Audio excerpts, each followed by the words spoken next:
110% tariff हेब मात्र 10%। न्यूजकट परवर्ती प्रसंग ट्रम्प को कड़ा जवाब देव भारत। टारिफ्र समस्त खेल जमती फेल हो ट्रम्प को लगातार टारिफ अटैक को काउंटर करने को मास्टर प्लान प्रस्तुत कर मोदी सरकार।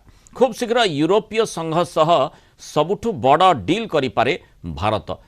मदर ऑफ ऑल डील बोलिया कहुযাচ্ছে। यार घोषणा आसंता काली होई पारे किभଳି रूपरेख रहुछि तापरे नजर रही।